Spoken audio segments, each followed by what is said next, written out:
চলবে না।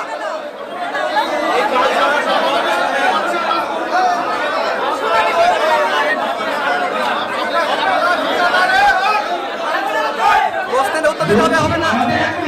আমাদের যারা এই আরোস আছে সুপারভাইজার, তাদের কাছ থেকে কিছু হোয়াটসঅ্যাপ মেসেজ ফরওয়ার্ড ছাড়া কোনো রকম কোঅপারেশন পাচ্ছি আমরা কিছু পাচ্ছি না।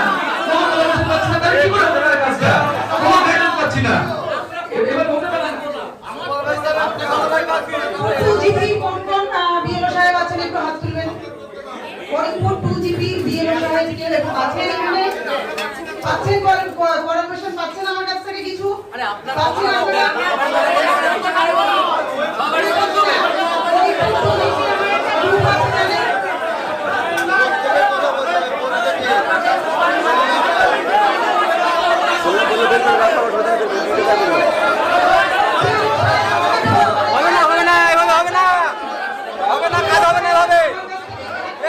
সম্ভব না।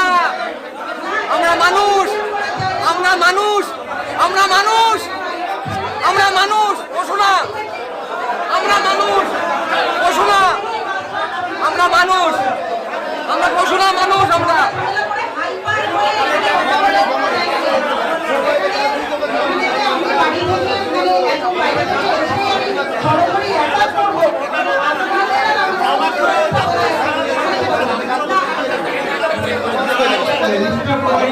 আমাদের বলার জায়গা তো এখানে, আমরা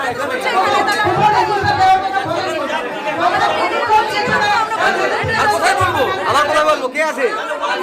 না না, এভাবে কাজ হবে না, এভাবে কাজ হবে না। এই কাজ আমাদের না, এই কাজ আমাদের না।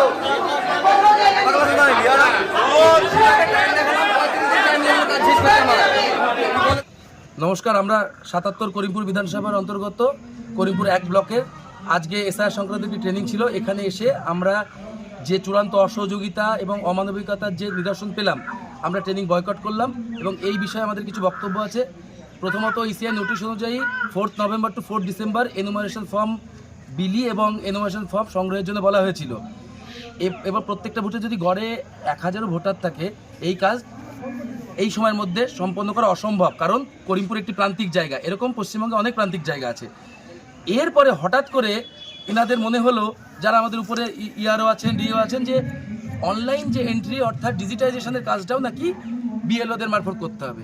তো প্রথম কথা হচ্ছে, স্কুল করে প্রপার যেহেতু অন ডিউটি নেই, প্রত্যেক দিন যদি আমরা 18-19 ঘন্টাও দিই, এই কাজ 1 মাসের মধ্যে সম্ভব না, এই ডিজিটাইজেশনের কাজ।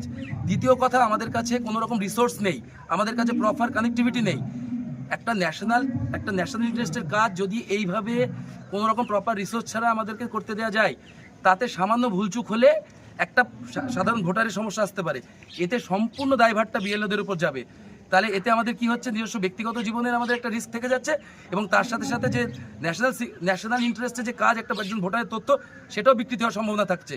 আর এছাড়াও প্রচুর মহিলা বিএলও আছেন, প্রপার অন ডিউটি সার্ভ না করে তাদেরকে রাত্রে কাজ করতে বাধ্য করা হচ্ছে। প্রতিটা জিনিসে চূড়ান্ত অসহযোগিতা, আর কোনো নির্দিষ্ট অর্ডার নেই ইসিআই অ্যাপ্রুভ যে কার কোনটা কাজ, বিএলওদের কি কাজ, এইআরও, ইআরও, সুপারভাইজার, কোনো নির্দিষ্ট কাজ নেই।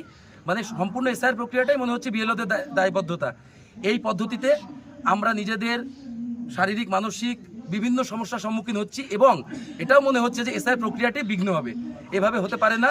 তো আমরা এর সুরাহার জন্য আমরা এই করিমপুর 1-এর মাননীয় ব্লক ডেভেলপমেন্ট সাহেবের কাছে আমরা একটা অ্যাপ্লিকেশন দিচ্ছি। জানি না উনি কতদূর তৎপর হয়ে আমাদের সাহায্য করবেন, আশা করছি উনি কম্প্যাশনেটভাবে আমাদের বিষয়টা দেখবেন। তো এভাবে সম্ভব না, কাজটা একটা ছেলে খেলার পর্যায়ে চলে এসছে। তো আমরা এর প্রতিবাদ জানিয়ে সবাই মিলে ট্রেনিং বয়কট করছি।